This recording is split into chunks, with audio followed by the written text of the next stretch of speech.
ചിലപ്പോൾ നമ്മുടെ സൊസൈറ്റിയിൽ പൊതുവെ കണ്ടുവരുന്ന എന്താണ്, കല്യാണം കഴിഞ്ഞ് കഴിഞ്ഞാൽ ഭാര്യ ഓഫ് കോഴ്സ് ഭർത്താവിന്റെ വീട്ടിൽ പോയി നിൽക്കും. പക്ഷെ വളരെ ചില വിരളം കൾച്ചറുകളിൽ മാത്രമാണ് ഭർത്താവ് ഭാര്യയുടെ വീട്ടിലേക്ക് പോകുന്നതായിട്ട് നമുക്ക് കാണാൻ പറ്റുക. എൻ്റെ നാട്ടിലുള്ള ഏതൊക്കെയോ മുസ്ലിം കമ്മ്യൂണിറ്റിയിൽ അങ്ങനെയുണ്ട്.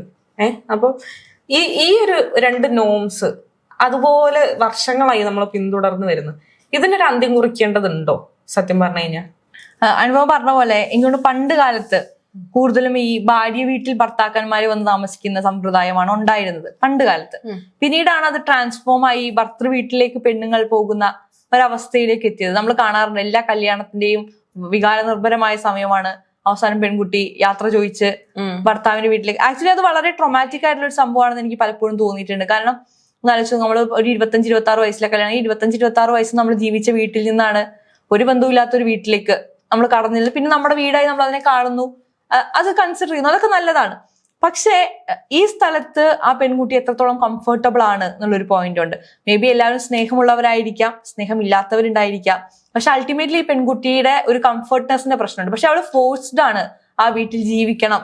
അത് ഇപ്പോ നമ്മൾ കല്യാണമൊക്കെ കഴിഞ്ഞിട്ട് ഈ പെൺകുട്ടി കുറച്ചധികം ദിവസം അവളെ സ്വന്തം വീട്ടിൽ വന്ന് നിന്ന് കഴിഞ്ഞാൽ പിന്നെ ചോദ്യങ്ങൾ ഉയരാൻ തുടങ്ങും. എന്തുകൊണ്ട് അവൾ വന്ന് നിൽക്കുന്നു, ഭർത്താവിനെ ആയിട്ട് എന്തെങ്കിലും പ്രശ്നങ്ങളുണ്ടോ, അല്ലെങ്കിൽ ഭർത്തൃ വീട്ടുകാരായിട്ട് പ്രശ്നങ്ങളുണ്ടോ, അങ്ങനെ പൊതുവെ ആകെ മൊത്തം വീണ്ടും എന്താ പറയുക പ്രശ്നങ്ങളായി മാറുകയാണത്. അതുകൊണ്ട് തന്നെ ഈ പെൺകുട്ടികൾ കൂടുതലും ഫോഴ്സ്ഡ് ആണ് ഇന്നത്തെ കാലത്ത് ഭർത്താവിന്റെ വീട്ടിൽ താമസിക്കാൻ. ആ സമയത്ത് ഈ സ്ത്രീകൾ മുന്നോട്ട് വെക്കുന്ന ഒരു ആശയമാണ് നമുക്ക് സ്വന്തമായിട്ടൊരു വീട് പണിത് അങ്ങോട്ടേക്ക് മാറാം. അങ്ങനെ ഒരു ആശയം മുന്നോട്ട് വെക്കുമ്പോഴും ഈ ശരിക്കും പറഞ്ഞാൽ പെൺകുട്ടികൾ ക്രൂശിക്കപ്പെടുകയാണ്.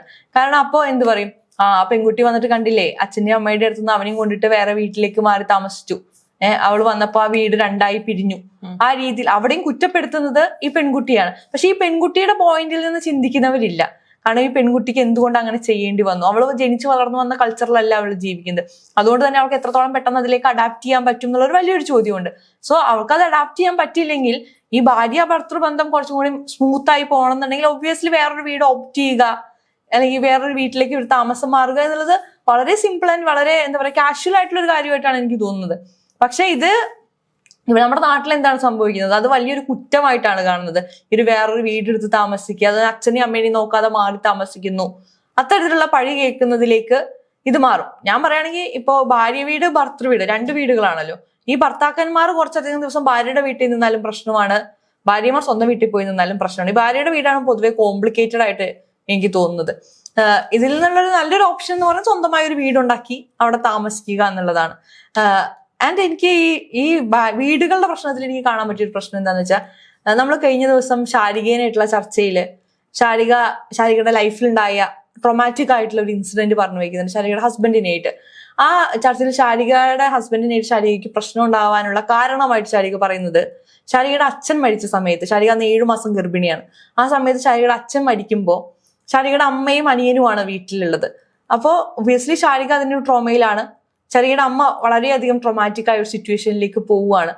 മെന്റലി അവർ ഒട്ടും ഓക്കെ അല്ലാത്തൊരു സ്റ്റേറ്റിലേക്ക് മാറുകയാണ്. ഈ സമയത്ത് ഒരു മകൾ എന്ന നിലയ്ക്ക് ശാരികയുടെ ഉത്തരവാദിത്വം എന്ന് പറയുന്നത് അമ്മയ്ക്കൊപ്പം നിന്ന് അമ്മയ്ക്കുള്ള സപ്പോർട്ട് കൊടുക്കുക എന്നുള്ളതാണ്. അപ്പോൾ പോരാത്തിന് ശാരിക ഗർഭിണിയുമാണ് ആ സമയത്ത്. അപ്പോൾ ശാരികയുടെ വീട്ടിൽ നിൽക്കുകയാണ്. ഈ വീട്ടിൽ നിൽക്കുന്നതാണ് ശാരികയുടെ ജീവിതത്തിലുള്ള മറ്റു പ്രശ്നങ്ങൾക്ക് കാരണമായ മെയിൻ റീസൺ എന്ന് പറയുന്നത്. കല്യാണം കഴിഞ്ഞു കഴിഞ്ഞാൽ സ്വന്തം അച്ഛൻ മരിച്ചാൽ പോലും അധിക നേരം വീട്ടിൽ നിൽക്കാൻ പാടില്ല എന്ന് വാശി പിടിക്കുന്ന ഭർത്താക്കന്മാരുണ്ട് നമ്മുടെ നാട്ടില്. അതിന്റെ ഒരു ലോജിക്ക് എനിക്ക് മനസ്സിലായിട്ടില്ല. സ്വന്തം അച്ഛനാണ് മരിച്ചിരിക്കുന്നത്, അവർക്ക് അവരുടേതായ ടൈം കൊടുക്കണം അത് ഹീൽ ചെയ്ത് വരാൻ എന്ന് പറയുന്നത്. പക്ഷെ അതിനല്ലാതെ എത്ര ദിവസമായി നീ അവിടെ നിൽക്കുന്നു, നീ ഇങ്ങോട്ട് വായോ, അവിടെ അവരെ ഫോഴ്സ് ചെയ്യാൻ അവർക്ക് എന്ത് അധികാരമാണുള്ളത്? അവരവരുടെ വീട്ടിലല്ലേ പോയി നിൽക്കുന്നത്, അല്ലാതെ ടൂർ പോയിട്ടും നിൽക്കുമൊന്നും അല്ലല്ലോ. അപ്പോൾ അത് മനസ്സിലാക്കാത്ത ഒരു പറ്റം ഭർത്താക്കന്മാരും ഭർത്തൃ വീട്ടുകാരും ഉള്ളൊരു നാടാണ് കേരളം. ഞാൻ നമ്മുടെ നാട്ടിലൊക്കെ കണ്ടിട്ടുണ്ട്, ഈ നമ്മുടെ കുടുംബത്തിലൊക്കെ ആരെങ്കിലും മരിക്കുന്ന സമയത്തൊക്കെ വീട്ടിലേക്ക് ഇവര് വരും, കല്യാണം കഴിച്ച് വിട്ട സ്ത്രീകൾ അവർ വീട്ടിലേക്ക് വരും.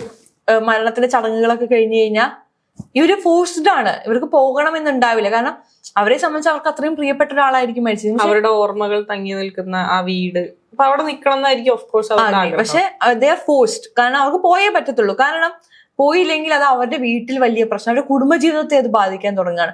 സോ ഈ പെൺകുട്ടികളെ സ്വന്തം വീട്ടിൽ നിന്ന് ഇറക്കി വിടുന്ന ഒരു പരിപാടിയാണ് കല്യാണം എന്നുള്ള രീതിയിലേക്കാണ് ഇത് മൊത്തത്തിൽ അതിനെ ചിത്രീകരിച്ച് വെക്കുന്നത്. വലിയ കാര്യമായിട്ട് നമ്മൾ പറയും എപ്പോ വേണമെങ്കിലും മോൾക്ക് ഇങ്ങോട്ട് വരാലോ എന്നൊക്കെ നമ്മൾ പറഞ്ഞാലും നമ്മളിപ്പോ സ്വന്തം കല്യാണം കഴിഞ്ഞിട്ട് കുറച്ച് ദിവസം നമ്മുടെ വീട്ടിൽ പോയി നിന്ന് നമ്മുടെ അച്ഛനും അമ്മയും അടക്കം ചോദിക്കും, മോളെ ആൾക്കാരൊക്കെ ചോദിക്കാൻ തുടങ്ങി നീ പോണില്ലേന്ന്, എന്താ നീ പോവാത്തെ, ആ ഒരു രീതിയിലേക്ക് ചോദ്യങ്ങൾ വരുന്ന ഒരു സമയമുണ്ട്. നമ്മളെയൊക്കെ ചെറുപ്പം മുതലേ എന്നെ അങ്ങനെ ചെയ്തിട്ടില്ല, പക്ഷെ പൊതുവെ സ്ത്രീകളെ ചെയ്യാറുള്ളതെന്ന് പറഞ്ഞു കഴിഞ്ഞാൽ കുട്ടികളായിരിക്കുമ്പോൾ മുതലേ പാരന്റ്സ് പറയും, നമ്മൾ എന്തെങ്കിലുമൊക്കെ ഒന്ന് ചെയ്യുമ്പോൾ പറയും, നീ നാളെ വേറൊരു വീട്ടിലേക്ക് പോകേണ്ട ആളാണ്, ഇവിടുന്ന് ഇങ്ങനെ അഴിഞ്ഞാടി നടക്കരുത്, വേറൊരു വീട്ടിലേക്ക് പോകാനുള്ള. അപ്പൊ അവര് ആ രീതിയിൽ നാച്ചറാവും. അവർക്ക് തന്നെ ഒരു ഇൻസെക്യൂരിറ്റി ഫീൽ ചെയ്യും, ഞാൻ ഇതെന്റെ വീടല്ല, അല്ലെങ്കിൽ ഇവിടുന്ന് എനിക്ക് എൻ്റെ ഒരു കംഫർട്ട് സോൺ ഇവിടെ എനിക്ക് ചെയ്തിട്ട് കാര്യമില്ല, നാളെ ഞാൻ ആ കംഫർട്ട് സോൺ വിട്ട് വേറെ സ്ഥലത്ത് പോകേണ്ടി വരും. അപ്പൊ എവിടെ ഒരു ഇൻസെക്യൂരിറ്റി ഫീൽ ബിൽഡ് ആവും. അത് കഴിഞ്ഞ് അവര് വേറെ ഭർത്താവിന്റെ വീട്ടിൽ പോയി കല്യാണമൊക്കെ കഴിഞ്ഞ് കഴിഞ്ഞാൽ, അപ്പൊ അവിടുന്ന് പറയാ, നീ വേറെ വീട്ടിൽ നിന്ന് വന്ന കുട്ടിയാ, ഇങ്ങനത്തെ സ്വഭാവമാണോ അവിടെ കാണിക്കുന്നത്, ആ വീട്ടിൽ എങ്ങനെയായിരുന്നോ. അപ്പൊ ഇതും അവളുടെ വീടല്ല. മൊത്തത്തിൽ അവൾക്ക് സ്വന്തമായിട്ടൊരു വീടില്ല, അവൾക്ക് എന്താ പറയാ, അവളുടെ ഒരു കംഫർട്ട് സോൺ ക്രിയേറ്റ് ചെയ്യാനായിട്ട് സ്പേസ് ഇല്ലാതെ ആവാണ്. അവിടെയാണ് നമ്മളിപ്പോ ഞാൻ നേരത്തെ പറഞ്ഞ ഓപ്ഷനെ സ്വന്തമായ ഒരു വീട് എന്നുള്ള നിലയിലേക്ക് മാറുക എന്ന് പറയുന്നത്. ഇന്നത്തെ കാലത്ത് എനിക്ക് തോന്നുന്നു ഫാമിലി റിലേഷൻഷിപ്പിൽ ഏറ്റവും ബെറ്റർ ആയിട്ടുള്ള ഒരു ഓപ്ഷൻ എന്ന് പറയുന്നത് അതാണ്. കാരണം നമ്മൾ എന്താ പറയാ, നമ്മൾ ജോലി ചെയ്യുന്നവരാണ് ഇന്നത്തെ കാലത്ത്. ഇപ്പൊ രണ്ടുപേരും പാർട്ട്നേഴ്സ് ആവുന്ന രണ്ടുപേരും എന്തായാലും ജോലി ചെയ്യുന്നവരായിരിക്കും. അപ്പോ അവർക്ക് രണ്ടുപേർക്കും കൂടി ഒപ്പം ഒരു വീടെടുത്ത് മാറാൻ സാധിക്കുകയാണെങ്കിൽ അവരുടെ ഫാമിലിയെ നർച്ചർ ചെയ്യാൻ അതാണ് നല്ലത്. കാരണം അപ്പൊ ഈ ഭർത്തൃ വീട്ടുകാരുടെ പ്രശ്നങ്ങൾ ഏൽക്കണ്ട. നമ്മളെപ്പോഴും പറയും, ഈ അടുത്ത മുറ്റത്തെ മുല്ലയ്ക്ക് മണമില്ല എന്ന് പറയുന്നത് പോലെ തന്നെയാണ് ഈ റിലേഷൻഷിപ്പുകളുടെ കാര്യത്തിൽ. നമ്മൾ കുറച്ച് ദൂരേക്ക് മാറുമ്പോൾ നമ്മൾ ഒരു മാസം കഴിഞ്ഞപ്പോൾ നമ്മൾ കല്യാണം കഴിഞ്ഞപ്പോൾ UK അല്ലെങ്കിൽ ദുബായ് എവിടേക്കെങ്കിലൊക്കെ പോകുന്ന കപ്പിൾസ് ആണെന്നിരിക്കട്ടെ, അവർ നാട്ടിലേക്ക് വരുമ്പോൾ ഭാര്യ വീട്ടിലും ആഘോഷമാണ്, ഭർത്തൃ വീട്ടിലും ആഘോഷമാണ്. അവിടെ പ്രശ്നങ്ങളില്ല. ഇവിടെ എവിടെ വന്ന് നിന്നാലും പ്രശ്നങ്ങളില്ല. കാരണം ഇവർ വല്ലപ്പോഴും ആണ് വരുന്നത്. അപ്പൊ കൃത്യമായി അതിനെ ഡിവൈഡ് ചെയ്ത് അവിടെയും കുറച്ച് ദിവസം ഇവിടെയും കുറച്ച് ദിവസം നിൽക്കുമ്പോൾ ഇവിടെ ആർക്കും പ്രശ്നമില്ല. ഇത് അവിടെ സ്ഥിരമായി നിൽക്കുമ്പോഴാണ് ഈ രണ്ട് വീട്ടിലും പ്രശ്നങ്ങൾ വരുന്നത്. ഈ പെൺകുട്ടിക്ക് സ്വന്തം വീട്ടിൽ പോയി നിൽക്കാൻ താല്പര്യമുണ്ട്, പക്ഷെ ഭർത്താവിന്റെ വീട്ടിൽ നിന്ന് അതിന് സമ്മതം വാങ്ങണം. സ്വന്തം വീട്ടിലേക്ക് പോകാൻ ഭർത്താവിനോടും ഭർത്താവിന്റെ അച്ഛനോടും അമ്മയോടും ഒക്കെ ചോദിക്കേണ്ട ഒരു സാഹചര്യം നിലനിന്നിരുന്ന ഒരു നാടാണ് നമ്മുടെ. ഇന്നത്തെ കാലത്ത് അത് എത്രത്തോളം ഉണ്ടെന്ന് എനിക്കറിയില്ല. പക്ഷെ ഒരു കാലത്ത് അത് വളരെ നല്ല രീതിയിൽ ഉണ്ടായിരുന്നു എന്ന് എൻ്റെ ഒരു ഫ്രണ്ടിന്റെ അമ്മ പറഞ്ഞിട്ട് ഞാൻ കേട്ടിട്ടുണ്ട്. അവരുടെ അമ്മ മരിക്കുമ്പോൾ അവർക്ക് അവരുടെ അമ്മയെ മര്യാദയ്ക്ക് നോക്കാൻ പറ്റിയില്ല. കാരണം ഈ ഭർത്താവിന്റെ വീട്ടിൽ അച്ഛനും അമ്മയും വയ്യാണ്ടിരിക്കുകയാണ്. സോ അവരെ ഇട്ടിട്ട് അവർക്ക് പോകാൻ പറ്റുന്നില്ല. പക്ഷെ സ്വന്തം അമ്മയാണ് അപ്പുറത്ത് മരിക്കാൻ കിടക്കുന്നത്. അവർ മരിച്ചു പോയപ്പോൾ അവരുടെ ഏറ്റവും വലിയ സങ്കടം എന്ന് പറയുന്നത് സ്വന്തം അമ്മയെ നോക്കാൻ പറ്റിയിട്ടില്ല എന്നുള്ളതാണ് അവരുടെ ഏറ്റവും വലിയ സങ്കടം. അതെന്തുകൊണ്ടാണ്? ഈ ഭർത്താവിന്റെ അമ്മയെയും അച്ഛനെയും നോക്കുക എന്നുള്ളൊരു കടമ. അവരെ നോക്കണ്ട എന്നല്ല ഞാൻ പറഞ്ഞു വെക്കുന്നത്.